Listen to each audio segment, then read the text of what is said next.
Di bawah sorot lampu rumah sakit yang dingin, aku terbaring lemah menanti suamiku. Pesan suaraku yang menuduhnya bersama asistennya dibalas bentakan, menyebutku berhalusinasi karena sakit.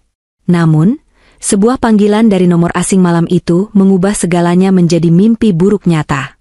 Sebelum cerita dimulai, silakan tulis di kolom komentar dari daerah mana saja teman-teman yang menonton cerita ini. Jangan lupa like dan subscribe agar channel ini bisa semakin berkembang dan bisa mempersembahkan cerita yang lebih menarik lagi. Bunyi bip berirama dari monitor di samping tempat tidurku menjadi satu-satunya penanda waktu yang terasa berjalan begitu lambat. Ruangan VIP rumah sakit di Jakarta Selatan ini terasa terlalu luas dan terlalu dingin untukku seorang diri. Pendingin ruangan diatur di suhu yang rendah, membuat kulitku yang sebenarnya sedang demam tinggi terasa menggigil. Selimut tebal rumah sakit yang berwarna putih pucat itu sudah kutarik sampai sebatas dagu, namun rasa dingin itu seakan menusuk sampai ke tulang. Bukan hanya dingin karena suhu ruangan, tapi juga dingin karena rasa sepi yang mencekam. Di luar jendela kaca besar yang tertutup rapat, Jakarta sedang diguyur hujan deras. Ini adalah puncak musim hujan, dan sejak sore tadi langit seakan menumpahkan seluruh isinya. Aku bisa mendengar suara gemuruh guntur yang bersahutan di kejauhan, sesekali kilatan petir menerangi langit malam yang kelabu, menciptakan bayangan-bayangan aneh di dinding kamarku.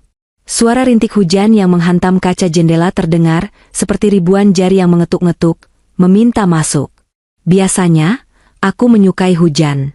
Aku suka aroma tanah basah yang menguap setelah hujan reda. Tapi malam ini, hujan terasa menyedihkan. Hujan terasa seperti temani yang ikut menangis bersamaku di ruangan steril ini. Aku melirik ke arah punggung tanganku yang tertusuk jarum infus. Cairan bening menetes perlahan melalui selang, masuk ke dalam pembuluh darahku. Dokter bilang trombositku turun drastis karena demam berdarah dengue, DBD. Tubuhku terasa remuk redam, seolah habis dipukuli. Sendi-sendiku ngilu, kepalaku berdenyut hebat setiap kali aku mencoba bergerak sedikit saja. Rasa mual terus-menerus naik ke kerongkongan, membuatku tidak nafsu menyentuh makanan rumah sakit yang sudah dingin di atas meja dorong. Namun, rasa sakit fisik ini tidak sebanding dengan rasa nyeri di dadaku saat melihat jam dinding digital yang tergantung di seberang tempat tidur. Angka-angka berwarna merah itu menunjukkan pukul 21 waktu Indonesia Barat. Sudah jam 9 malam. Aku menghela napas berat, uap hangat keluar dari mulutku di udara kamar yang dingin. Mataku kembali tertuju pada ponsel pintar yang tergeletak bisu di samping bantal. Layarnya gelap. Tidak ada notifikasi, tidak ada panggilan masuk, dan yang paling penting, tidak ada tanda-tanda kehadiran Arya, suamiku. Tadi pagi, sebelum berangkat kerja, Arya berjanji akan datang ke rumah sakit sekitar jam 7 malam setelah urusannya di kantor selesai. Tunggu aku ya, sayang. Nanti aku bawakan buah segar kesukaanmu. Kamu harus banyak istirahat, ucapnya manis sambil mengecup keningku yang panas. Janji itu menjadi peganganku sepanjang hari.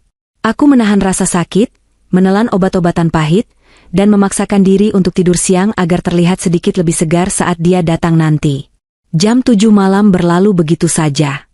Aku mencoba berpikir positif. Mungkin macet. Jakarta dan hujan adalah kombinasi sempurna untuk kemacetan yang menggila, apalagi di daerah Jakarta Selatan yang terkenal padat. Aku menunggu dengan sabar. Jam 8 malam. Perawat masuk untuk mengganti cairan infus dan memeriksa suhu tubuhku. Aku sempat bertanya basa-basi apakah ada tamu yang mencariku di lobi. Perawat itu hanya menggeleng sopan. Harapanku mulai menipis.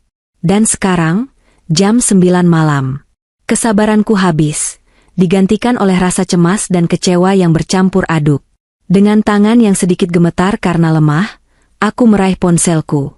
Baru saja aku hendak menekan tombol panggil ke nomornya, sebuah pesan WhatsApp masuk. Dari Arya. Jantungku berdegup sedikit lebih cepat. Dengan segera aku membuka pesan itu. Harapanku melambung sebentar, mungkin dia sudah di parkiran, mungkin dia sudah di lobi. Namun, isi pesan itu seperti siraman air es di tengah demamku yang tinggi. Maaf banget aku lembur, proyek tender pemerintah ini deadline besok. Klien minta revisi mendadak, dan datanya harus masuk malam ini juga.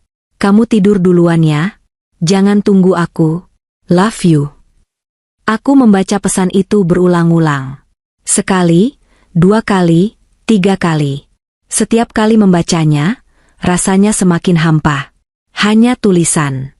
Tidak ada telepon, tidak ada video call untuk sekadar melihat wajah istrinya yang sedang sakit. Hanya deretan huruf yang dikirim dengan cepat. Air mataku menetes di sudut mata, mengalir hangat melewati pelipis dan jatuh ke bantal.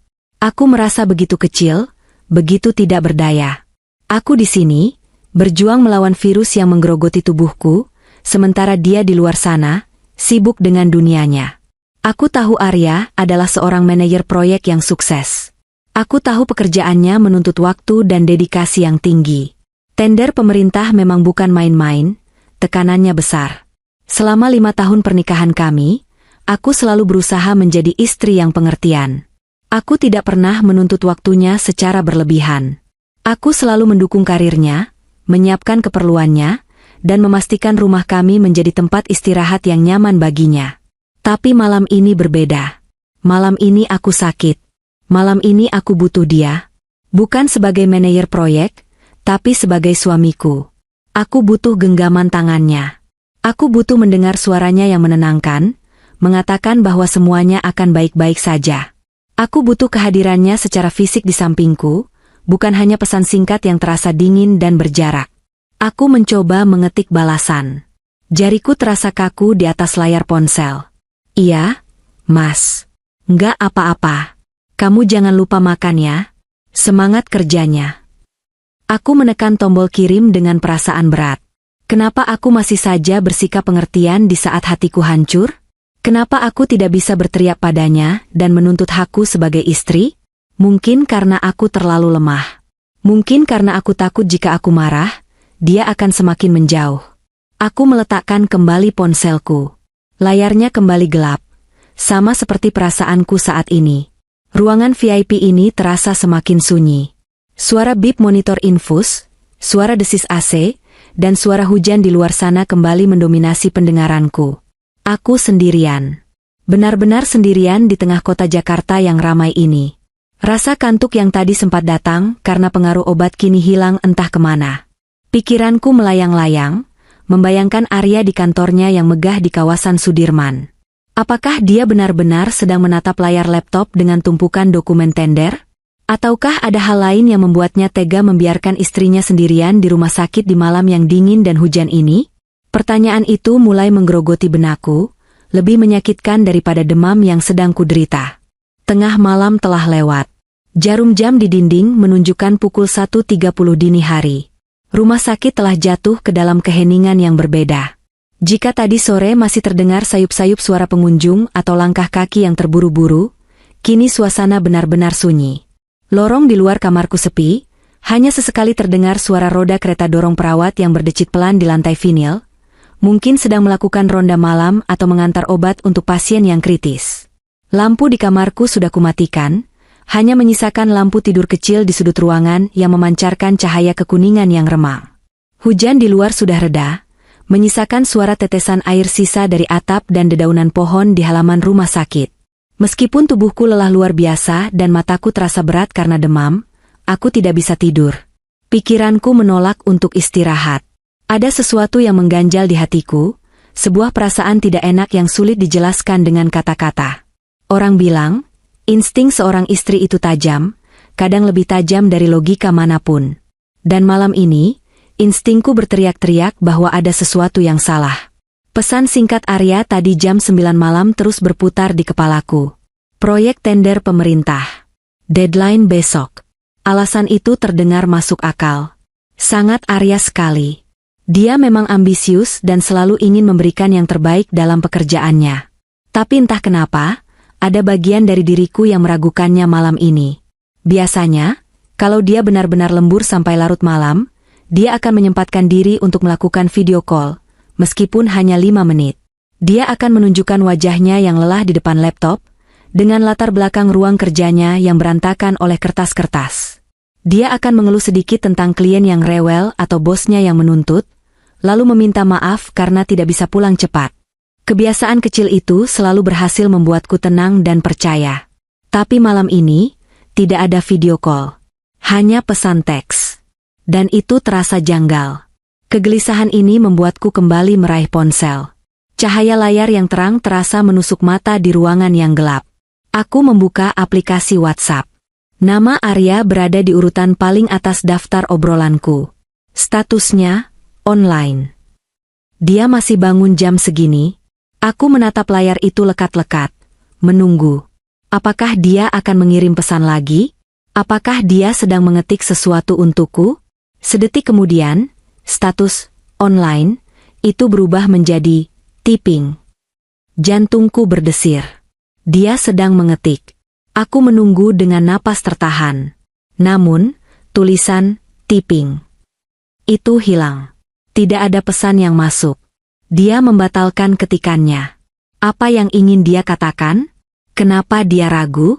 Aku terus menatap layar obrolan kami. Dan kemudian, sesuatu yang aneh terjadi. Foto profil WhatsApp Arya, foto kami berdua saat liburan di Bali tahun lalu, di mana kami tersenyum bahagia dengan latar belakang pantai, tiba-tiba menghilang.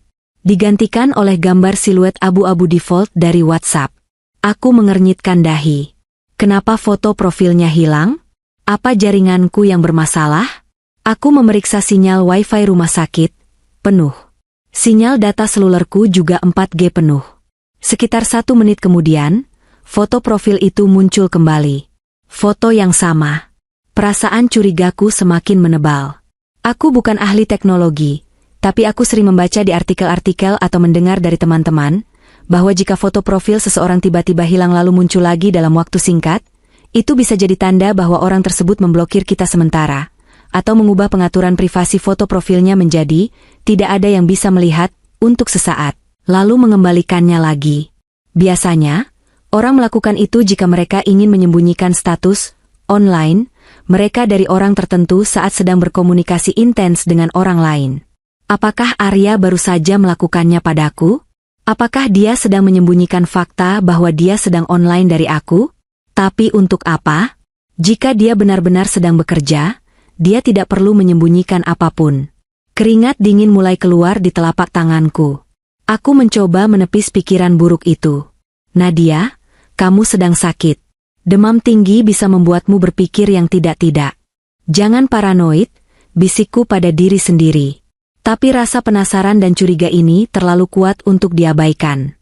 Aku butuh kepastian. Aku butuh sesuatu untuk menenangkan pikiranku yang semakin liar. Tiba-tiba aku teringat fitur berbagi lokasi, location sharing, di Google Maps. Kami berdua mengaktifkan fitur itu sejak lama. Awalnya, itu ideku, demi keamanan. Jika salah satu dari kami pulang larut malam atau pergi ke tempat baru, kami bisa saling memantau posisi masing-masing. Arya setuju-setuju saja saat itu. Dengan cepat aku keluar dari WhatsApp dan membuka aplikasi Google Maps. Aku mengetuk ikon profilku, lalu memilih menu, berbagi lokasi. Daftar nama muncul, dan nama Arya ada di sana. Aku menekan namanya.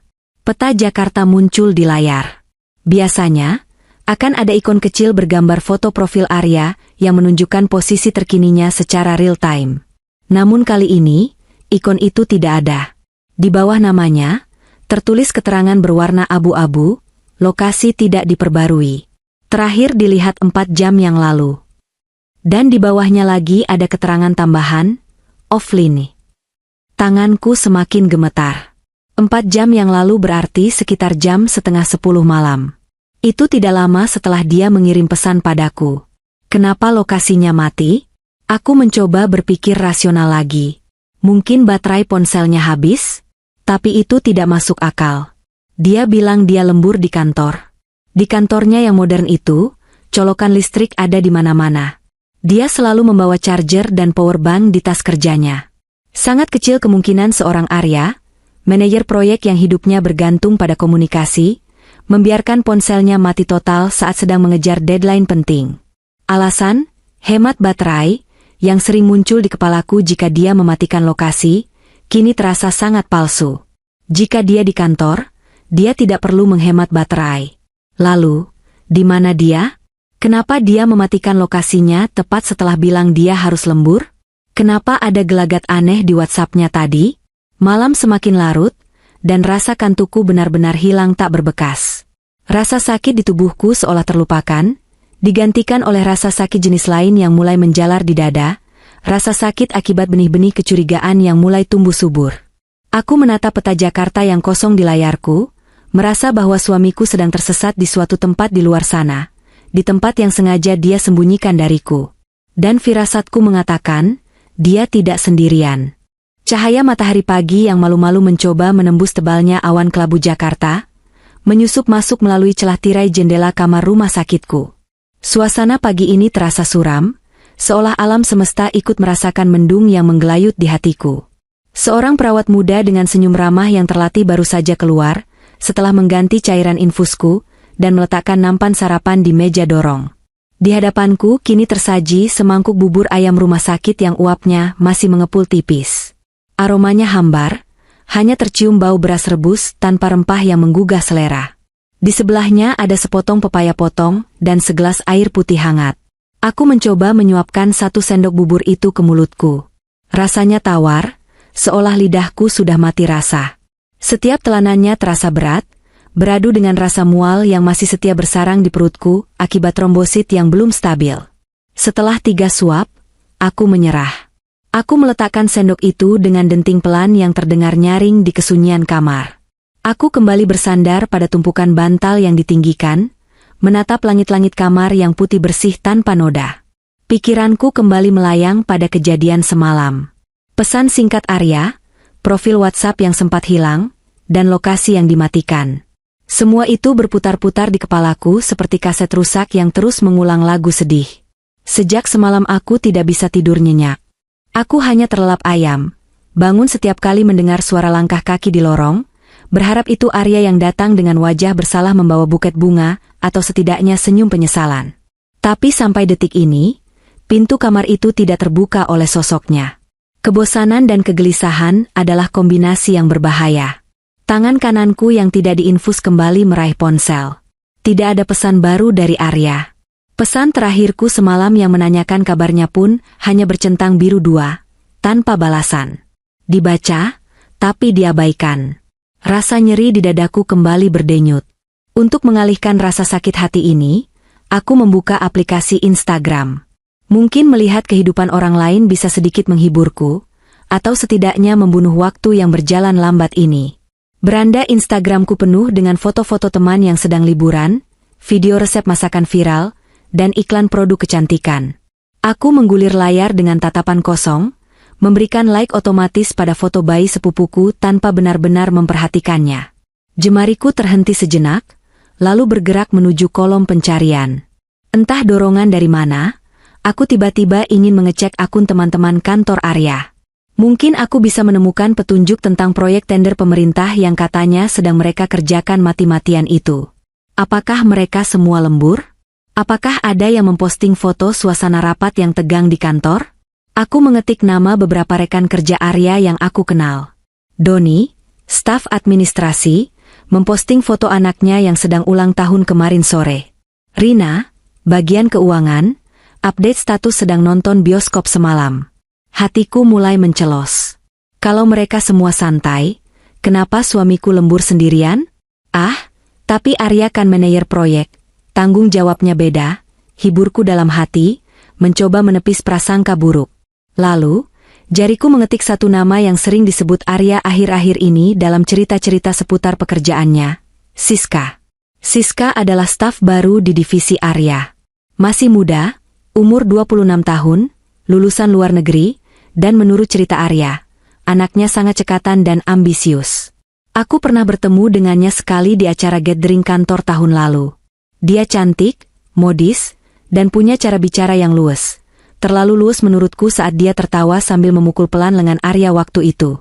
Akun Instagram Siska tidak digembok. Public account. Bionya tertulis singkat tapi penuh percaya diri. Arsitek, dream chaser, cafe addict. Feednya dipenuhi foto-foto estetik. Fotokopi di kafe mahal, foto OOTD, outfit of the day, dengan tas-tas bermerek yang harganya mungkin setara gaji bulanannya, dan foto-foto liburan dengan caption bahasa Inggris yang puitis. Gaya hidupnya terlihat sangat hedonis untuk ukuran staf biasa. Aku menekan lingkaran merah muda di sekitar foto profilnya. Dia baru saja membuat Instastory. Jantungku berdebar pelan saat lingkaran itu berputar loading. Story pertama, foto selfie di depan cermin toilet yang mewah, mungkin di sebuah mall atau hotel. Wajahnya dipoles make up flawless, rambutnya di-blow sempurna. Keterangan waktunya, 18 jam yang lalu. Story kedua, video pendek suasana jalanan Jakarta yang macet dari dalam mobil, diiringi lagu galau yang sedang hits. Keterangan waktunya, 10 jam yang lalu. Story ketiga, dan inilah yang membuat napasku tertahan. Keterangan waktunya tertulis, 6 jam yang lalu. Jika sekarang jam 8 pagi, berarti foto ini diunggah sekitar jam 2 dini hari. Saat itu, Arya bilang dia sedang sibuk-sibuknya mengejar deadline di kantor.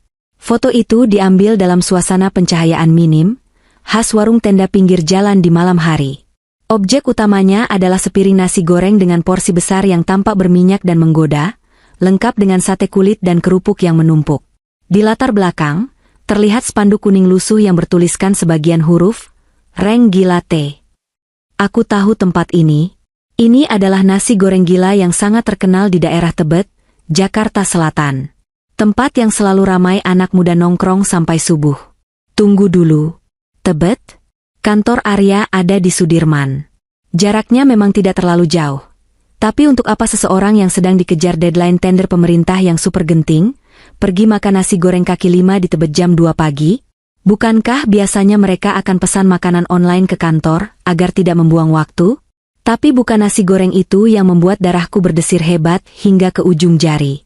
Mataku yang jeli, terlatih oleh pekerjaanku sebagai editor naskah yang harus peka terhadap detail sekecil apapun, menangkap sesuatu di sudut kiri bawah foto itu.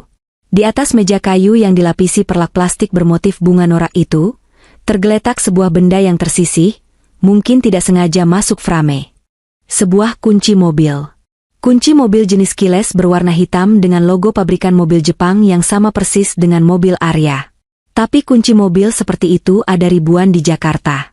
Yang membuat duniaku runtuh adalah apa yang menggantung di sana. Sebuah gantungan kunci berbentuk anyaman rotan kecil dengan manik-manik kayu berwarna biru laut, dan sebuah plat logam kecil bertuliskan, Bali, dengan font ukir. Aku memejamkan mata, membiarkan ingatan itu kembali.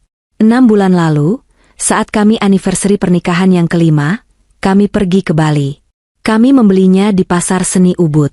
Arya memilih gantungan kunci itu karena dia suka warnanya yang tidak terlalu mencolok tapi unik. Dan aku ingat betul, ada sedikit cacat pada anyaman rotan di bagian bawahnya, sebuah simpul yang sedikit keluar. Dengan tangan gemetar hebat, aku melakukan screenshot pada story tersebut. Lalu aku memperbesar hasil tangkapan layar itu di galeriku. Aku men-zoom bagian gantungan kunci itu sampai pecah-pecah gambarnya. Ya, simpul yang keluar itu ada di sana. Itu kunci mobil Arya. Kunci mobil suamiku tergeletak di meja warung nasi goreng di Tebet jam 2 pagi, di dalam foto instastory perempuan lain, di saat dia bersumpah padaku bahwa dia sedang lembur di kantor Sudirman. Rasa mual akibat DBD yang tadi kurasakan kini bercampur dengan rasa mual yang lebih menyiksa, rasa mual akibat pengkhianatan. Perutku bergejolak hebat, seolah ingin memuntahkan seluruh isi hatiku yang remuk.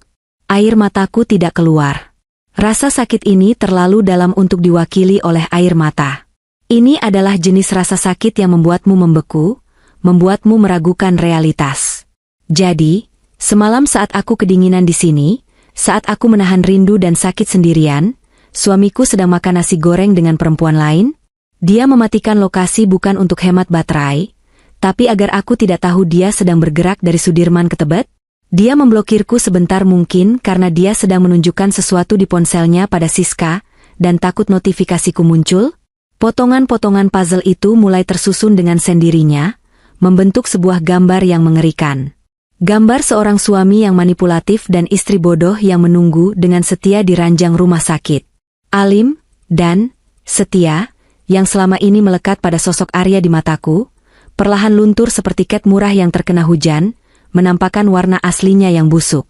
Suasana di kamar 305 berubah drastis. Jika tadi terasa sunyi dan melankolis, kini udara terasa padat dan mencekam, seolah oksigen di ruangan ini tersedot habis oleh amarahku yang membara. Suara detak jantungku sendiri terdengar begitu keras di telinga. Dek dek dek, jauh lebih cepat dari tetesan cairan infus yang mengalir masuk ke tubuhku. Monitor di sampingku bahkan sempat berbunyi bip-bip lebih cepat, menandakan lonjakan denyut nadi, sampai aku harus menarik napas panjang untuk menenangkannya agar perawat tidak lari masuk ke sini. Aku menatap layar ponselku dengan tatapan nyalang. Bukti sudah di tangan. Foto Instastory Siska sudah tersimpan aman di galeri, bahkan sudah aku kirimkan ke cloud storage dan email pribadiku sebagai cadangan. Aku tidak mau mengambil risiko Arya menghapusnya atau menyuruh Siska menghapusnya sebelum aku sempat mengkonfrontasi. Tanganku yang tertusuk jarum infus terasa ngilu karena aku mengepal terlalu kuat. Aku ingin meneleponnya sekarang juga. Aku ingin berteriak, memaki, menanyakan di mana hati nuraninya. Tapi aku tahu, jika aku menelepon, aku akan menangis. Suaraku akan gemetar, dan aku akan terlihat lemah. Arya sangat pandai memutarbalikkan kata-kata. Jika aku emosional, dia akan dengan mudah menguasai percakapan dan membuatku merasa bersalah. Tidak. Aku harus menghadapinya dengan kepala dingin, meski hatiku terbakar. Lewat tulisan, aku bisa mengontrol emosiku. Lewat tulisan, jejak pengakuannya akan terekam abadi. Aku membuka ruang obrolan WhatsApp dengan Arya. Statusnya, online. Mungkin dia baru bangun, atau mungkin dia belum tidur setelah lembur semalaman. Jariku melayang di atas keyboard virtual. Aku mengetik sebuah kalimat, menghapusnya. Mengetik lagi, menghapus lagi. Aku butuh kalimat yang mematikan. Kalimat yang langsung menohok, tanpa memberinya celah untuk berkelit. Akhirnya, aku mengetik satu pertanyaan sederhana. Pertanyaan jebakan. Kamu semalam makan nasi goreng di Tebet sama siapa? Kirim. Tanda centang 1. Tanda centang 2 abu-abu. Detik berikutnya, tanda centang 2 itu berubah menjadi biru. Dia membacanya. Aku menahan napas, mataku tidak berkedip menatap layar. Status di bawah namanya berubah menjadi typing. Lalu berhenti. Lalu, typing. Lagi. Lama sekali. Biasanya, kalau orang jujur dituduh sembarangan, reaksinya akan cepat dan spontan. Hah? Maksudnya apa? Atau, aku di kantor, yang ngaco kamu. Tapi jeda yang lama ini adalah jeda seseorang yang sedang berpikir keras mencari alibi. Jeda seseorang yang sedang panik menyusun kebohongan baru. Akhirnya, balasan itu masuk. Kamu ngomong apa sih? Yang? Kamu sakit jadi halusinasi ya? Demam kamu tinggi banget emang semalam? Darahku mendidih. Dia tidak menjawab pertanyaan. Dia malah menyerang kondisi mentalku. Gaslighting. Taktik klasik para manipulator. Dia mencoba membuatku meragukan kewarasanku sendiri. Aku tidak membalas. Aku membiarkannya gelisah. 1 menit kemudian, pesan baru masuk lagi darinya. Kali ini lebih panjang dan defensif. Aku tuh di kantor sampai pagi. Baru tidur jam 6 tadi di sofa ruangan meeting. Badan aku remuk semua demi cari uang buat kita. Buat bayar RS kamu yang mahal itu, tapi kamu malah nuduh yang enggak-enggak. Jangan cari masalah deh, Nat. Aku lagi capek banget. Aku tertawa getir membaca pesan itu. Tawa yang kering dan menyakitkan. Dia membawa-bawa biaya rumah sakit, seolah-olah dia pahlawan yang terzalimi, padahal asuransi kesehatanku dicover penuh oleh kantor tempatku bekerja, bukan dari kantongnya. Kebohongannya semakin terlihat konyol. Sikap defensifnya yang berlebihan ini justru menjadi konfirmasi mutlak bagiku. Dia tidak bertanya, kenapa kamu nanya gitu? Atau, siapa yang bilang? Dia langsung marah. Orang yang tidak bersalah biasanya bingung, bukan marah secara defensif. Dengan tangan yang masih gemetar menahan amarah, aku mengirimkan satu foto. Bukan foto screenshot penuh, tapi potongan foto, crop, yang hanya memperlihatkan kunci mobil dengan gantungan kunci Bali itu di atas meja warung nasi goreng. Tanpa kata-kata. Hening. Status, online, di WhatsApp-nya masih menyala, tapi tidak ada tanda-tanda dia mengetik. Aku bisa membayangkan wajahnya sekarang. Pucat pasi. Matanya terbelalak menatap layar ponsel. Dia pasti sedang mengenali gantungan kunci itu. Dia pasti sadar bahwa dia ceroboh. 5 menit berlalu tanpa balasan. Keheningan ini jauh lebih bising daripada teriakannya. Tiba-tiba ponselku bergetar panjang. Panggilan masuk dari Hubi. Dia menelepon. Tentu saja. Dia panik dan ingin menjelaskan lewat suara, di mana dia bisa menggunakan nada bicaranya yang manipulatif untuk melunakkan hatiku. Dia tahu aku lemah kalau mendengar suaranya yang memelas. Aku menatap layar yang menampilkan nama dan fotonya. Tanganku terulur, tapi bukan untuk menggeser tombol hijau. Aku menekan tombol merah. Aku tidak mau mendengar suaranya sekarang. Aku butuh bukti tertulis. Aku mengetik lagi. Jangan telepon. Jelasin di sini. Itu kunci mobil kamu, kan? Gantungan kunci yang kita beli di Ubud. Ada cacat anyaman di bawahnya. Jangan bilang itu punya orang lain. Lagi-lagi dia mencoba menelepon. Aku tolak lagi. Akhirnya dia menyerah dan membalas chat. Nat, dengerin aku dulu. Itu salah paham. Aku emang keluar sebentar cari makan karena di kantor cateringnya udah tutup. Aku makan sama anak-anak kantor rame-rame. Siska emang ikut, tapi ada Doni, ada Rina juga. Kamu jangan cemburuan gitu dong. Bohong lagi. Tadi dia bilang dia di kantor sampai pagi, sekarang dia ngaku keluar makan. Ceritanya berubah dalam hitungan menit. Dan dia menyebut nama Siska sebelum aku menyebutnya. Goca. Oh, rame-rame? Tapi kok di story Siska cuma ada 1 piring lain di depannya? Dan kenapa harus bohong bilang di kantor terus kalau emang cuma makan rame-rame? Kenapa harus matiin lokation? Kenapa harus blokir foto profil sebentar? Aku memberondongnya dengan pertanyaan-pertanyaan yang selama ini kusimpan. Aku tidak lagi peduli dengan citra istri penurut.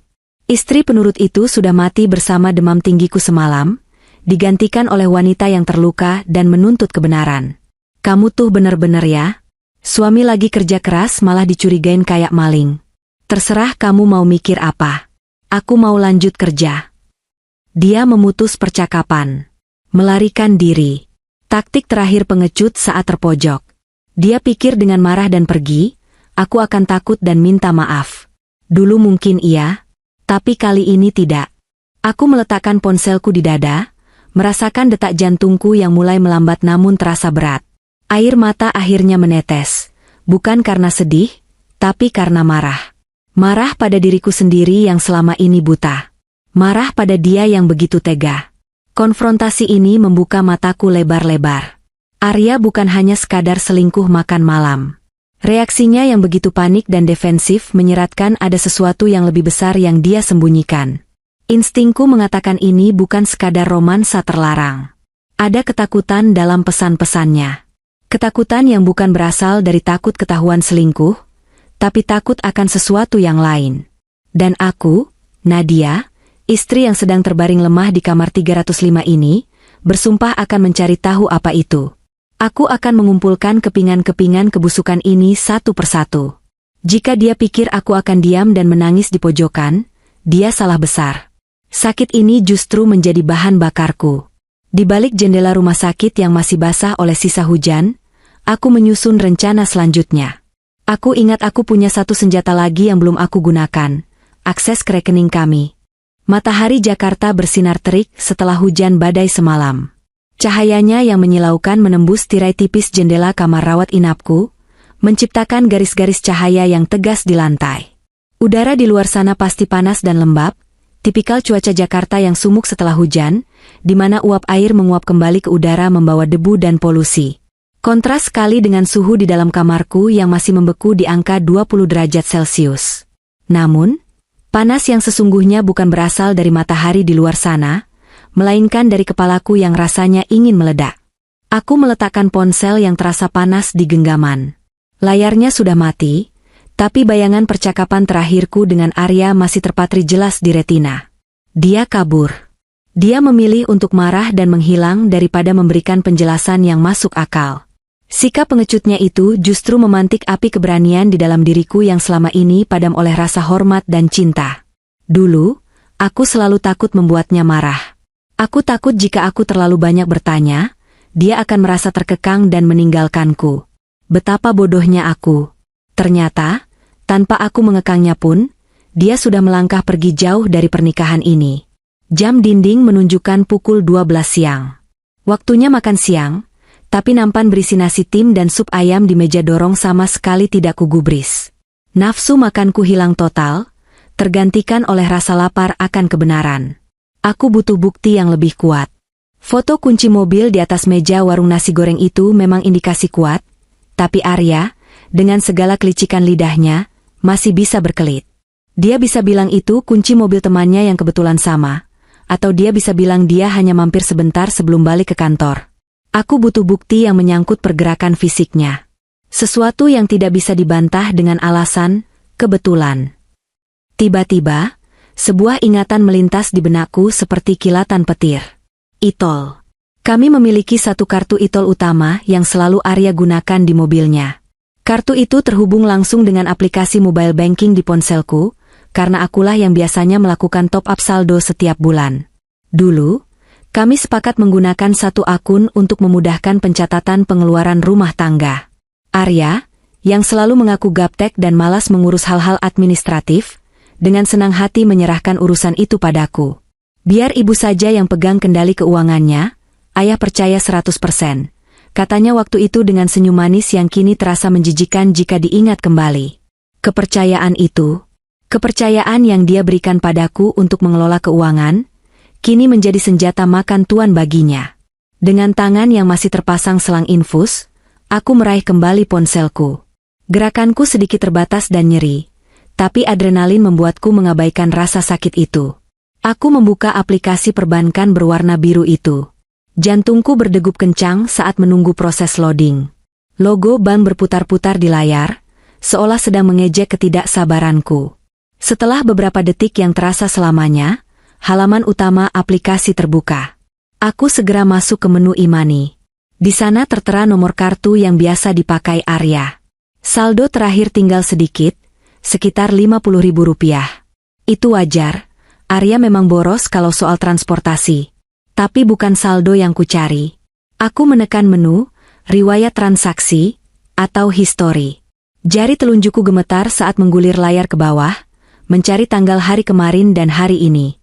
Mataku menyipit, meneliti setiap baris data yang muncul. Data perbankan tidak pernah berbohong. Mesin tidak punya perasaan, tidak punya niat untuk selingkuh, dan tidak bisa memanipulasi fakta. Dan di sanalah, kebenaran itu terpampang nyata, telanjang tanpa bisa ditutupi. Baris pertama yang menarik perhatianku adalah transaksi kemarin malam. Pukul 21.45 WIB, gerbang tol Kuningan 2, masuk.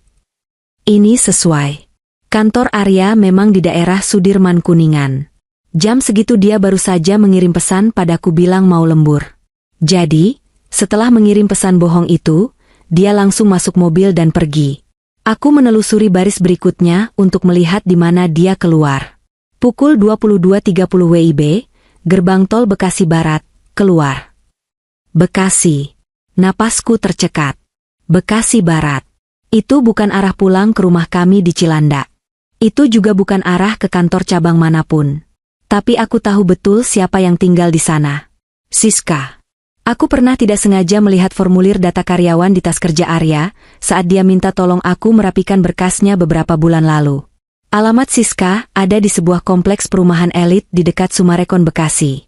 Saat itu aku tidak menaruh curiga apapun.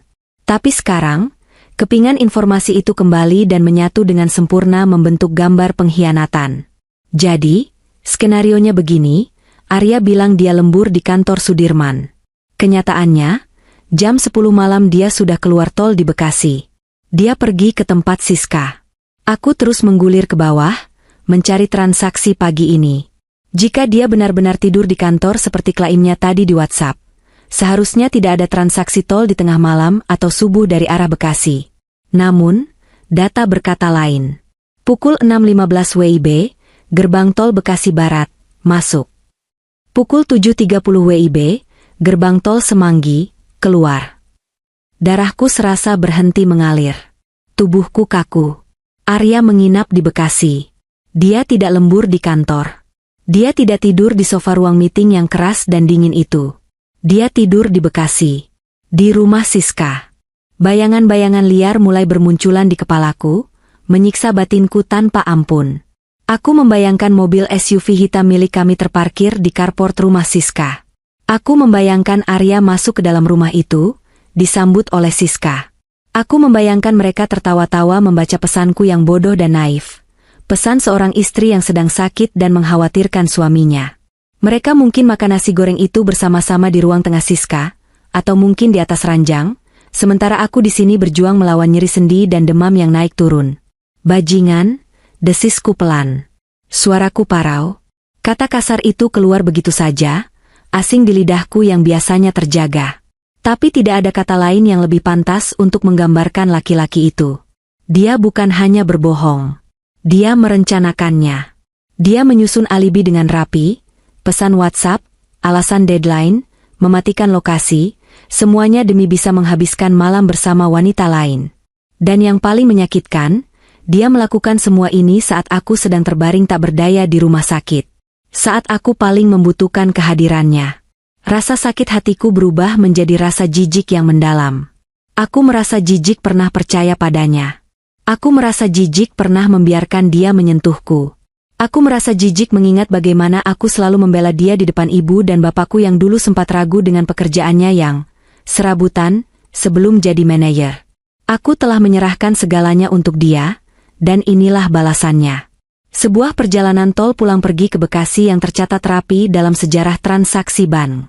Aku melakukan tangkapan layar, screenshot, pada riwayat transaksi itu. Sekali lagi, aku menyimpannya di tempat yang aman. Bukti ini jauh lebih mematikan daripada foto kunci mobil. Foto kunci mobil bisa disanggah dengan alasan, kebetulan ketemu. Tapi riwayat e-tol, tidak ada yang bisa membantah jejak digital dari kartu yang hanya dia pegang. Dia tidak bisa bilang kartu itu dipinjam teman, karena mobilnya pun dia pakai. Dan tidak mungkin teman kantor meminjam mobil manajernya untuk pulang ke Bekasi di jam kerja. Siang itu, di tengah teriknya matahari Jakarta yang membakar aspal jalanan, hatiku justru membeku menjadi es. Tidak ada lagi air mata. Air mataku sudah kering. Yang tersisa hanyalah tekad yang mengeras seperti baja. Aku tidak akan membiarkan dia lolos begitu saja. Aku tidak akan menjadi istri bodoh yang memaafkan perselingkuhan hanya karena alasan hilaf atau demi anak. Kebetulan kami belum dikaruniai anak, dan untuk pertama kalinya, aku bersyukur luar biasa atas hal itu. Tuhan ternyata sedang melindungiku dan calon anakku dari bapak yang brengsek. Aku meletakkan ponselku kembali. Aku memejamkan mata, mengatur napas. Aku harus mengumpulkan tenaga. Trombositku mungkin rendah, tapi mentalitasku sedang berada di titik tertinggi. Aku akan menunggu dia datang. Aku akan menyambutnya. Bukan dengan pelukan hangat atau rengekan manja, tapi dengan data. Aku akan melihat wajahnya saat topeng, suami alim, dan pekerja keras, itu kurenggut paksa darinya. Waktu berjalan lambat, seolah mengejek kesabaranku. Namun aku tidak keberatan menunggu. Semakin lama dia datang, semakin banyak waktu yang kupunya untuk menyusun skenario konfrontasi. Aku bukan lagi Nadia si pasien lemah. Aku adalah jaksa penuntut, hakim, sekaligus eksekutor bagi pernikahan kami yang sudah di ujung tanduk. Dan sore ini, sidang pengadilannya akan dimulai. Sore menjelang, membawa serta rona jingga yang muram di langit Jakarta. Awan mendung kembali menggantung rendah, mengancam akan menumpahkan hujan sisa semalam. Lampu-lampu jalan mulai menyala satu persatu, namun kamar 305 tetap suram. Aku sengaja tidak menyalakan lampu utama, membiarkan ruangan itu temaram, hanya diterangi cahaya dari luar jendela dan lampu indikator monitor medis. Suasana ini cocok untuk apa yang akan terjadi selanjutnya. Pukul 5 sore lebih 15 menit. Terdengar suara langkah kaki tergesa-gesa di lorong, berbeda dengan langkah kaki perawat yang ritmis dan tenang. Langkah ini berat, serampangan, dan penuh kepanikan. Pintu kamar didorong terbuka dengan kasar. Sosok itu muncul. Arya. Penampilannya jauh dari kata rapi. Kemeja kerja biru muda yang dipakainya tampak kusut di bagian punggung dan lengan, seolah dia sudah memakainya untuk tidur, yang mana aku tahu memang benar adanya. Rambutnya berantakan, wajahnya berminyak dan kusam. Ada lingkaran hitam di bawah matanya, bukan karena lembur kerja, Tapi mungkin karena kurang tidur akibat aktivitas di Bekasi atau rasa bersalah yang, semoga saja, mulai menghantuinya. Di tangannya, dia menenteng sebuah kantong plastik minimarket berisi beberapa butir apel dan jeruk. Pemandangan yang menyedihkan. Seorang suami datang menemui istrinya yang sakit parah hanya dengan membawa buah-buahan dari minimarket, dengan baju bekas kemarin, dan wajah penuh kepalsuan. Yang panggilnya dengan suara parau. Dia mencoba tersenyum, tapi senyum itu tidak mencapai matanya. Matanya bergerak gelisah, memindai ruangan, lalu memindai wajahku. Mungkin dia mencari tanda-tanda kemarahan meledak-ledak. Mungkin dia berharap aku sedang tidur. Aku tidak tidur. Aku duduk bersandar di tempat tidur, menatapnya lurus-lurus dengan tatapan datar. Dingin. Kosong.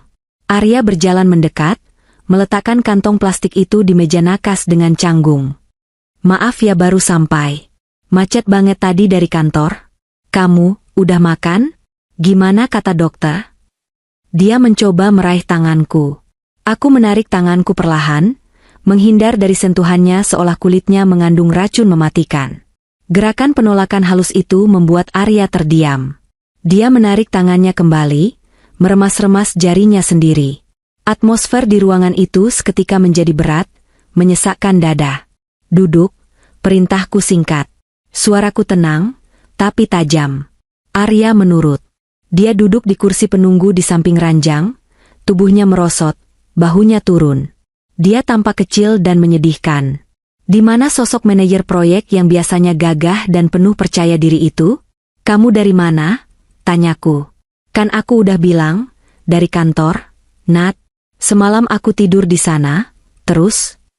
Jangan bohong, potongku cepat. Aku tidak membentak, tapi penekananku pada kata itu membuatnya tersentak. Aku mengambil ponselku yang sudah kuletakkan di pangkuan sejak tadi. Tanpa banyak bicara, aku membuka galeri foto, menampilkan tangkapan layar riwayat transaksi e-tol yang sudah kuberi tanda lingkaran merah pada bagian gerbang tol Bekasi Barat. Aku memutar layar ponsel itu ke arahnya. Jelaskan ini. Arya menyipitkan mata, melihat layar ponselku. Detik demi detik berlalu. Aku melihat proses kehancuran itu terjadi di wajahnya. Mulai dari kebingungan, lalu kesadaran, kemudian kepanikan yang luar biasa. Wajahnya yang tadi kusam kini memucat drastis, seputih kapas alkohol di meja perawat. Bibirnya bergetar. Jakunnya naik turun saat dia menelan ludah dengan susah payah. Ini, Nat, ini, gagapnya. Suaranya hilang timbul. Masuk tol Bekasi jam 10 malam. Keluar lagi jam 6 pagi. Itu bukan kantor, Mas. Itu rumah Siska, kan? Aku menyebut nama itu dengan nada jijik. Kamu tidur sama dia saat istrimu sendirian di sini berjuang lawan DBD. Kamu makan nasi goreng sama dia, ketawa-tawa, sementara aku nungguin kabar kamu kayak orang bego. Arya diam. Dia menunduk dalam-dalam, menatap lantai vinil rumah sakit. Tangannya mencengkeram lututnya sendiri dengan kuat, sampai buku-buku jarinya memutih. Aku menunggu penyangkalannya. Aku menunggu dia berteriak kalau itu salah paham. Aku menunggu dia mengarang cerita baru. Tapi yang terjadi selanjutnya sungguh di luar dugaanku. Arya tiba-tiba merosot dari kursinya. Dia berlutut di lantai, di samping tempat tidurku. Dia membenamkan wajahnya di tepi kasur, tepat di dekat kakiku. Bahunya berguncang hebat. Dia menangis. Ampun, Nat, ampun. Isaknya. Suaranya terdengar begitu putus asa, bukan seperti suara orang yang ketahuan selingkuh, tapi seperti suara orang yang sedang menghadapi hukuman mati. Bangun, bentakku. Aku tidak sudi melihat dia bersimpuh seperti ini. Jangan drama. Kamu pikir dengan nangis aku bakal luluh? Perselingkuhan kamu itu udah kelewatan, Mas. Arya mengangkat wajahnya. Air mata membasahi pipinya yang tirus. Matanya merah dan liar. Ini bukan cuma soal selingkuh, Nat. Demi Tuhan, ini bukan cuma soal perempuan. Aku mengerutkan kening. Maksud kamu apa? Kamu mau bilang kamu ke rumah Siska buat bahas kerjaan? Alasan basi. Iya, memang buat bahas kerjaan. Tapi bukan kerjaan yang kamu pikir. Arya berteriak frustrasi, lalu merendahkan suaranya lagi menjadi bisikan yang penuh ketakutan. Dia menoleh ke arah pintu kamar yang tertutup, seolah takut ada yang menguping. Kami lagi sembunyi, Nat. Sembunyi? Ulangku, bingung. Sembunyi dari siapa?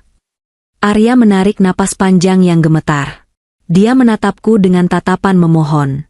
Aku dan Siska, kami terlibat masalah di kantor. Ada dana proyek yang kami pakai. Duniaku serasa berhenti berputar. Korupsi? Suamiku korupsi? Dipakai? Maksud kamu digelapkan? Tanyaku pelan, tak percaya. Arya mengangguk lemah. Awalnya cuma pinjam sebentar. Nat, buat nutup kerugian aku main trading. Aku pikir aku bisa balikin untungnya cepat. Siska yang bantu palsukan laporannya karena dia pegang akses administrasi. Tapi pasarnya hancur. Nat, uangnya habis. Ludes. Aku ternganga. Mulutku terbuka tapi tidak ada suara yang keluar. Selama ini dia bilang bonus-bonus yang dia belikan tas, atau ajak aku makan enak itu hasil kerja kerasnya. Ternyata, hasil judi berkedok trading, dan dia memakai uang kantor? Berapa? Tanyaku dengan suara bergetar. 2 miliar, jawabnya lirih, nyaris tak terdengar. 2 miliar? Jeritku tertahan. Kepalaku pening seketika. Monitor infus berbunyi nyaring merespons lonjakan tekanan darahku. Audit internal mendadak datang kemarin lusa. Lanjut Arya cepat, air matanya semakin deras. Mereka mulai curiga. Kalau sampai besok laporannya nggak beres, kami bakal dilaporkan ke polisi. Dan bukan cuma itu, aku juga pinjam uang ke orang-orang berbahaya buat nambah modal trading biar bisa balikin uang kantor. Sekarang mereka ngejar aku, Nat, mereka tahu alamat rumah kita. Makanya aku nggak pulang. Aku ke rumah Siska karena rumah dia di perumahan yang penjagaannya ketat, dan dia juga panik karena dia ikut tanda tangan dokumen palsu itu. Aku menatap laki-laki di hadapanku ini dengan pandangan yang benar-benar baru. Dia bukan hanya suami yang tidak setia. Dia adalah seorang kriminal. Dia adalah penipu. Dia adalah pecundang yang mempertaruhkan hidupnya, karirnya, dan bahkan keselamatan keluarganya demi keserakahan sesaat. Rasa sakit hati karena diselingkuhi mendadak terasa kecil dibandingkan dengan kengerian yang baru saja dia ungkapkan. Dia tidak hanya menghancurkan hatiku, dia sedang menghancurkan hidup kami. Jadi, suaraku bergetar hebat, menahan amarah yang meledak-ledak. Kamu kesana bukan cuma buat tidur sama dia, tapi buat sekongkol nutupin kejahatan kalian? Kami panik, Nat. Kami butuh tempat aman buat mikir gimana cara balikin uang itu, katanya membela diri. Aku nggak selingkuh pakai hati, Nat. Siska itu cuma rekan, kami sama-sama kejebak. Tadi malam kami cuma butuh pelarian sesaat karena stres. Sumpah, Nat, aku cuma sayang sama kamu. Diam kamu, sentakku. Jangan bawa-bawa sayang. Orang sayang gak bakal bikin istrinya dalam bahaya kayak gini. Kamu sadar gak sih? Kamu dikejar debt collector? Dan kamu malah ninggalin aku sendirian di sini? Kalau mereka datang ke sini gimana, Mas? Wajah Arya semakin pucat. Dia sepertinya baru menyadari konsekuensi fatal dari tindakannya. Makanya aku datang sekarang, katanya terbata-bata. Dia meraih tanganku lagi, kali ini dengan cengkeraman yang kuat dan putus asa. Nat, kamu harus tolongin aku. Cuma kamu yang bisa tolongin aku sekarang. Tolongin apa? Tanyaku waspada. Perasaanku semakin tidak enak. Sertifikat rumah ibu? Bisiknya. Rumah orang tua kamu yang di Bintaro, itu kan atas nama kamu sekarang sejak bapak meninggal. Kita bisa jaminkan itu sebentar ke bank, atau kita jual cepat. Buat tutupin uang kantor dulu supaya aku nggak dipenjara. Nanti aku ganti, Nat. Aku janji aku ganti. Aku bakal kerja keras seumur hidup buat ganti itu. Tolong, Nat. Kalau nggak, tamat riwayatku. Aku menatapnya dengan rasa tidak percaya yang memuncak. Dia, laki-laki yang sudah mengkhianatiku, membohongiku, dan menelantarkanku saat sakit. Kini dengan tanpa malunya meminta aku mengorbankan satu-satunya peninggalan almarhum bapakku demi menutupi kejahatannya dan selingkuhannya. Keluar, desisku. Nat, Tolong. Keluar, teriakku sekuat tenaga. Tenagaku yang tersisa kusemprotkan habis dalam teriakan itu. Aku melempar kantong plastik berisi buah yang dibawanya tadi tepat ke dadanya. Apel dan jeruk menggelinding berantakan di lantai. Pintu kamar terbuka. Seorang perawat dan security bergegas masuk dengan wajah panik. Ada apa, Bu? Bu Nadia kenapa? Aku menunjuk Arya dengan jari telunjuk yang gemetar hebat. Usir dia. Saya tidak kenal dia. Usir dia sekarang juga. Arya berdiri, wajahnya campuran antara ketakutan dan keputusasaan. Nat, jangan gini, Nat. Kita harus bicara. Waktuku nggak banyak. Bawa dia keluar, Pak. Dia mengganggu istirahat saya, perintahku pada security. Security bertubuh tegap itu memegang lengan Arya. Mari, Pak. Silakan keluar. Pasien butuh istirahat. Arya sempat memberontak sedikit. Matanya masih terkunci padaku. Nat, pikirin nasib aku. Pikirin nasib kita. Kalau aku di penjara, kamu juga bakal malu. Pintu tertutup, memisahkan kami. Suara teriakan Arya masih terdengar samar di lorong, sebelum akhirnya menghilang di telan jarak. Aku terengah-engah di tempat tidur. Dadaku sakit sekali. Air mata akhirnya tumpah ruah, membasahi bantal dan baju pasienku. Tubuhku menggigil bukan karena dingin, tapi karena ketakutan. Kita, kata dia, sudah tidak ada, kita. Yang ada hanyalah aku yang terancam bahaya, karena ulah suami yang ternyata seorang monster. Dan seolah semesta ingin membenarkan ketakutan terbesarku, ponselku yang tergeletak di kasur tiba-tiba berdering. Layarnya menyala di ruangan yang temaram. Bukan nama Arya. Bukan nama ibu. Di layar tertera tulisan, private number. Deringnya terdengar panjang dan menyeramkan, seolah membawa pesan kematian dari seberang sana. Firasatku mengatakan, teror yang sesungguhnya baru saja dimulai. Aku menatap ponsel itu dengan ngeri, ragu apakah harus mengangkatnya atau membiarkannya, sementara hujan di luar kembali turun dengan deras, seakan turut menangisi nasibku yang berada di ujung tanduk. Dering ponsel itu membelah keheningan kamar rawat inapku seperti jeritan panjang yang menyayat hati.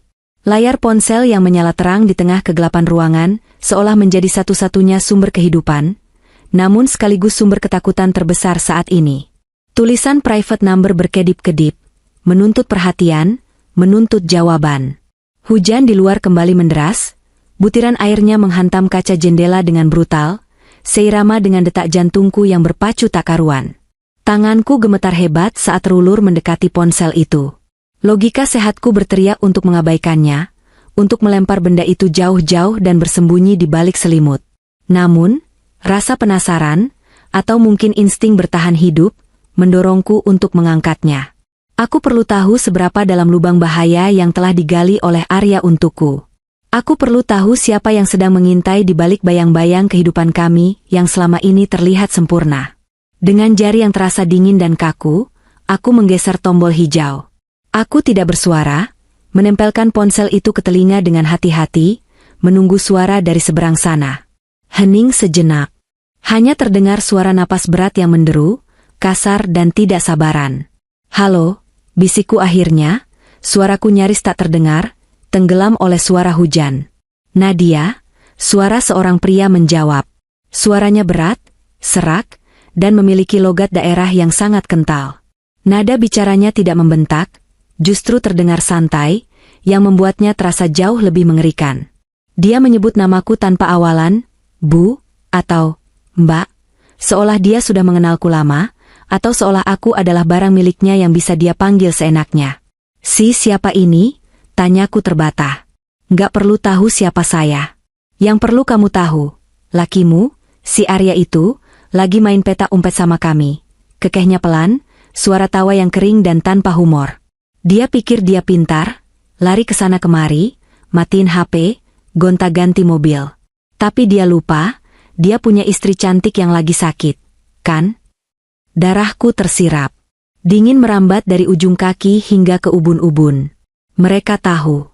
Mereka tahu segalanya. Kamar 305, rumah sakit di Jakarta Selatan. Lantai 3, pojok dekat Nurse Station. VIP, lanjut pria itu, membacakan posisiku dengan akurasi yang mematikan. Nyaman ya kamarnya? AC-nya dingin? Kasurnya empuk? Sayang kalau malam ini harus ada keributan di sana. Air mataku menetes, bukan karena sedih, tapi karena teror murni. Aku merasa telanjang. Dinding rumah sakit yang seharusnya melindungiku kini terasa setipis kertas. Keamanan yang kurasakan selama ini runtuh seketika. Apa mau kalian? Tanyaku, mencoba memberanikan diri meski suaraku bergetar hebat.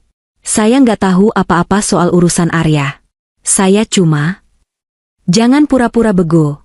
Bentaknya tiba-tiba, suaranya menggelegar membuatku menjauhkan ponsel dari telinga. Lakimu itu maling. Dia ambil uang bos kami, dia juga utang bunga berbunga yang belum dibayar. Totalnya sudah bikin bos kami hilang sabar. Dia janji lunasin kemarin, tapi malah kabur.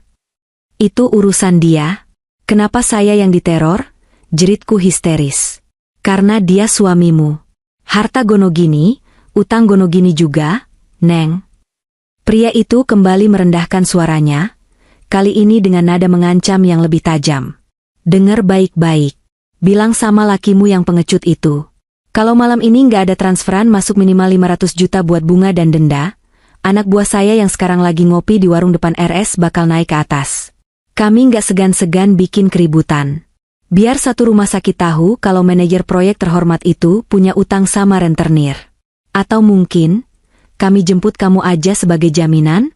Gimana? Aku membekap mulutku sendiri untuk menahan isak tangis. Jantungku rasanya mau copot. Mereka ada di depan rumah sakit. Mereka ada di sini. Jangan. Mohonku lirih. Saya sakit, tolong jangan ganggu saya. Kalau nggak mau diganggu, suruh lakimu bayar. Atau kamu yang bayar. Jual itu aset-aset. Waktumu 1 jam. Kalau Arya nggak angkat telepon kami anggap dia merelakan istrinya buat kami urus. Klik. Sambungan telepon terputus. Ponsel terlepas dari genggamanku, jatuh ke atas kasur. Aku memeluk lututku sendiri, tubuhku menggigil hebat tak terkendali. Ruangan yang luas ini tiba-tiba terasa menyempit, mencekikku. Setiap bayangan yang bergerak di sudut ruangan, karena kilatan petir terlihat, seperti sosok penagih utang yang siap mendobrak masuk. 1 jam. Mereka memberi waktu 1 jam. Pikiranku buntu. Apa yang harus kulakukan? Menelepon Arya? Percuma. Pengecut itu pasti sedang bersembunyi di ketiak selingkuhannya atau entah di lubang mana, mematikan ponselnya untuk menghindari teror yang sama. Dia telah menumbalkan aku. Dia membiarkan aku menjadi tameng hidup bagi kejahatannya. Dia tahu orang-orang ini berbahaya, tapi dia tetap memilih untuk meninggalkan aku sendirian di sini tanpa perlindungan. Rasa takut itu perlahan bermetamorfosis menjadi kemarahan yang luar biasa. Kemarahan pada Arya yang telah menyeret hidupku yang tenang ke dalam lumpur hitam dunia kriminal. Dia bukan hanya berselingkuh, dia telah menjual keselamatanku. Aku menekan tombol panggil perawat di samping tempat tidur berulang kali dengan panik. Tak lama kemudian, seorang perawat wanita masuk dengan wajah cemas. Ada apa, Bu Nadia? Ada yang sakit? Infusnya macet? Tanyanya sambil mendekat. Sus. Aku mencengkeram lengan seragam perawat itu dengan kuat, mataku liar menatap pintu. Tolong panggilkan security. Sekarang. Ada orang jahat yang mau datang ke sini. Tolong saya, Sus. Kunci pintu ini. Jangan biarkan siapapun masuk kecuali dokter atau perawat. Siapapun. Termasuk suami saya. Perawat itu tampak bingung namun melihat kepanikan di mataku, dia mengangguk cepat. Baik, Bu. Tenang ya. Saya akan panggilkan Pak Satpam buat jaga di depan lorong. Ibu aman di sini. Di sini ada CCTV dan penjagaan 24 jam. Mereka ada di depan. Desisku. Mereka tahu kamar ini. Saya lapor ke kepala keamanan sekarang. Ibu tenang dulu ya, nanti tensinya naik lagi. Setelah perawat itu keluar, aku menyeret tiang infusku, berjalan tertatih-tatih menuju pintu kamar. Aku memutar kunci slot manual di gagang pintu, lalu mendorong kursi tamu untuk mengganjal pintu tersebut dari dalam. Tindakan yang mungkin konyol dan tidak banyak membantu jika mereka benar-benar mendobrak, tapi setidaknya memberiku sedikit rasa kendali. Malam itu adalah malam terpanjang dalam hidupku. Aku tidak berani memejamkan mata sedetik pun. Setiap kali terdengar suara langkah kaki berat di lorong, napasku tercekat, tanganku meraba-raba mencari benda apa saja yang bisa kujadikan senjata. Gelas kaca, garpu makan, apa saja. Aku duduk meringkuk di sudut tempat tidur, menatap pintu yang terganjal kursi, sementara hujan di luar terus mengguyur Jakarta tanpa ampun, seolah sedang mencuci dosa-dosa suamiku yang kini melumuri hidupku. Di tengah ketakutan itu, satu kesadaran pahit menghantamku. Pernikahan ini bukan lagi tentang cinta atau pengkhianatan hati. Ini adalah tentang hidup dan mati. Arya bukan lagi pasanganku, dia adalah ancaman terbesarku. Dan malam ini, di bawah teror suara pria asing dan hujan badai, cinta yang tersisa di hatiku untuk Arya benar-benar mati, digantikan oleh naluri bertahan hidup yang buas. Aku tidak akan membiarkan diriku hancur karena ulahnya. Jika mereka menginginkan perang, akan kuberikan. Tapi aku tidak akan menjadi korban. Aku akan menjadi orang yang selamat. Cahaya pagi akhirnya datang, menyusup malu-malu di balik tirai, membawa serta harapan baru yang rapuh. Badai semalam telah berlalu, menyisakan langit yang masih sedikit mendung namun lebih tenang. Aku masih duduk di posisi yang sama, bersandar di kepala ranjang dengan mata sembab dan tubuh yang terasa remuk, namun pikiranku jernih setajam kristal. Teror semalam tidak terbukti. Mungkin penjagaan security berhasil menghalau mereka, atau mungkin itu hanya gertakan sambal untuk menekan mental Arya lewat aku. Apapun itu, aku masih hidup. Dan aku tahu apa yang harus kulakukan. Pukul 8 pagi, dokter spesialis penyakit dalam yang menanganiku datang untuk kunjungan rutin, visita. Dia tersenyum lebar saat membaca grafik perkembanganku di tabletnya. Kabar bagus, Bu Nadia. Trombosit ibu sudah naik signifikan pagi ini. Demamnya juga sudah stabil sejak semalam. Sebenarnya kami sarankan istirahat 1 hari lagi, tapi kalau ibu merasa sudah kuat, ibu boleh rawat jalan, ujar dokter itu dengan ramah. Saya mau pulang sekarang, Dok, jawabku cepat, tanpa keraguan sedikit pun. Tolong siapkan surat-suratnya. Saya tidak mau berada di sini 1 menit pun lebih lama dari yang seharusnya. Dokter itu menatapku dengan sedikit heran, mungkin melihat gurat ketegangan di wajahku yang kontras dengan kabar kesembuhan fisikku. Namun dia mengangguk profesional. Baik, kalau itu keinginan ibu. Tapi janji ya, di rumah harus istirahat total, banyak minum air putih, dan minum obat teratur. Jangan stres. Jangan stres, ulangku dalam hati sambil tersenyum kecut. Sedikit terlambat untuk itu, Dok. Segera setelah dokter keluar, aku mulai berkemas. Tidak banyak barang yang kubawa karena aku masuk lewat UGD dalam keadaan darurat. Hanya beberapa potong baju ganti yang sempat dibawakan asisten rumah tanggaku kemarin lusa, perlengkapan mandi, dan tas tanganku. Gerakanku cepat dan efisien. Aku melipat baju dengan rapi, memasukkannya ke dalam tas travel. Saat membuka dompet untuk mengecek kartu asuransi, mataku tertumbuk pada foto kecil yang terselip di bagian mika bening. Foto aku dan Arya saat pernikahan kami. Kami terlihat begitu bahagia, tertawa lepas dengan balutan busana pengantin putih. Tanpa ragu, aku menarik foto itu keluar. Aku menatap wajah Arya di foto itu, wajah yang dulu kupuja, kini terlihat seperti topeng iblis. Aku meremas foto itu hingga remuk, lalu melemparnya ke tempat sampah medis di sudut ruangan, bercampur dengan bekas perban dan kapas kotor. Tempat yang pantas untuk sebuah kenangan yang beracun. Proses administrasi kepulanganku bantu selesaikan lewat telepon ke bagian kasir. Memastikan semua tagihan tertanggung oleh asuransi kantorku sendiri, bukan asuransi tambahan dari kantor Arya. Aku ingin memutus semua ketergantungan finansial darinya. Setelah semuanya beres, aku mengganti baju pasienku dengan kemeja flanel dan celana panjang yang nyaman. Aku mematut diri di cermin kamar mandi. Wajahku masih pucat, lingkar mataku hitam, tubuhku sedikit kurus. Tapi di mataku, ada sorot nyalang yang belum pernah kulihat sebelumnya. Sorot mata seorang wanita yang sudah selesai dengan omong kosong. Aku keluar dari kamar 305, menyeret koper kecilku. Lorong rumah sakit terasa lebih panjang dari biasanya. Bau obat-obatan dan karbol lantai mengiringi langkahku. Aku sengaja meminta security untuk menemaniku sampai ke lobi, antisipasi jika orang-orang suruhan itu masih berkeliaran, atau lebih buruk lagi, jika Arya ada di sana. Dan benar saja. Sesampainya di lobi utama yang ramai oleh pengunjung, mataku langsung menangkap sosoknya. Arya berdiri di dekat pintu kaca otomatis, mondar-mandir seperti setrikaan rusak. Dia masih memakai baju yang sama dengan kemarin sore, kemeja biru yang kini sudah sangat kusut dan bau apek. Lengannya digulung asal-asalan. Rambutnya acak-acakan, wajahnya ditumbuhi brewok tipis yang tidak terawat. Dia tampak kacau, panik, dan menyedihkan. Begitu melihatku keluar dari lift didampingi security, matanya berbinar. Dia berlari kecil mendekatiku, mengabaikan tatapan orang-orang di lobi. "Nat, sayang," serunya dengan napas terengah. Dia mencoba meraih tanganku, tapi security di sebelahku dengan sigap pasang badan, menghalanginya. "Maaf, Pak. Jangan mendekat sembarangan," tegas security itu. "Ini istri saya, Pak." "Minggir," bentak Arya, lalu kembali menatapku dengan tatapan memelas yang dibuat-buat. "Nat, aku nungguin kamu dari subuh di parkiran. Aku nggak berani naik karena satpam melarang. Kamu nggak apa-apa kan? Mereka nggak apa-apain kamu kan semalam?" Aku memberi isyarat pada security untuk membiarkan dia bicara sebentar, tapi tetap menjaga jarak. Aku menatap Arya dari ujung kepala sampai ujung kaki.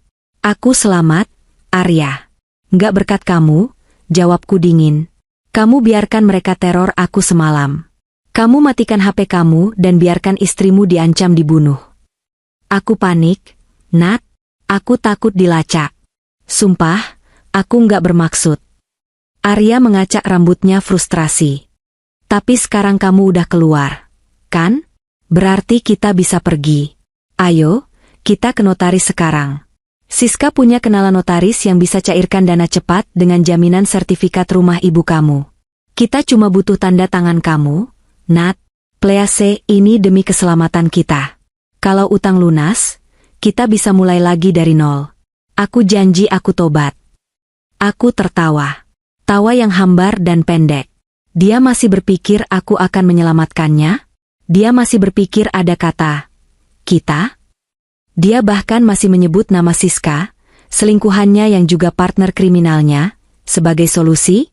"Kamu dengar baik-baik, Arya," kataku pelan namun tegas, suaraku mengalahkan kebisingan lobi rumah sakit. "Mulai detik ini, tidak ada lagi kita." Rumah di Bintaro itu adalah hasil keringat darah almarhum bapak dan doa ibu. Sampai mati pun aku tidak akan membiarkan rumah itu dijual demi menutupi utang judimu dan korupsi selingkuhanmu. Wajah Arya berubah dari memelas menjadi horor. Tapi mereka bakal bunuh aku. "Nat, kamu tega lihat suami kamu mati atau di penjara? Kamu yang pilih jalan ini, kamu yang harus jalanin." Jawabku datar. "Aku sudah hubungi pengacara kantor pagi ini.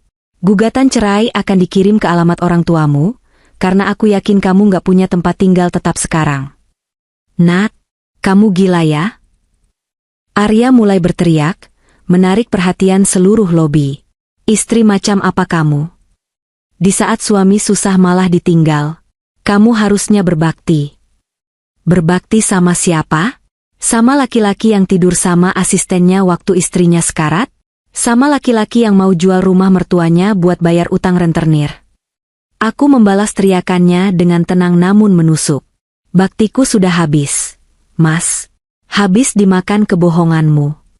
Sebuah mobil taksi online yang kupesan berhenti tepat di depan lobi. Aku mengangguk terima kasih pada Pak Security yang masih setia menjagaku. "Jangan ikutin aku. Kalau kamu berani injak kaki di rumah orang tuaku, aku akan panggil polisi dan kasih tahu mereka di mana kamu sembunyi. Aku punya semua buktinya. History tol, foto Siska, ancaman telepon semalam yang sudah aku rekam. Semuanya." Ancaman itu berhasil membungkamnya.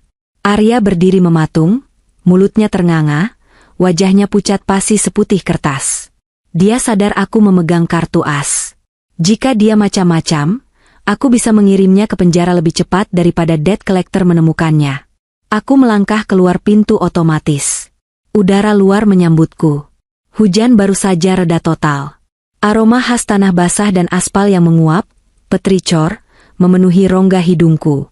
Baunya segar, bersih, dan menenangkan. Berbeda sekali dengan udara pengap di dalam sana yang penuh penyakit dan kebohongan. Aku masuk ke dalam mobil taksi, menutup pintu dengan mantap. Saat mobil perlahan melaju meninggalkan pelataran rumah sakit, aku tidak menoleh ke belakang untuk melihat Arya lagi.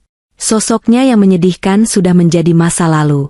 Di kaca spion, aku melihat langit Jakarta yang mulai membiru.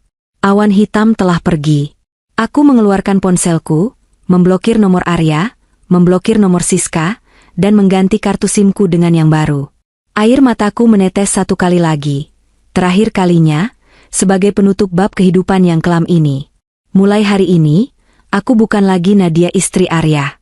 Aku adalah Nadia, wanita yang memilih dirinya sendiri, wanita yang memilih untuk selamat. Dan di bawah langit yang mulai cerah setelah hujan badai,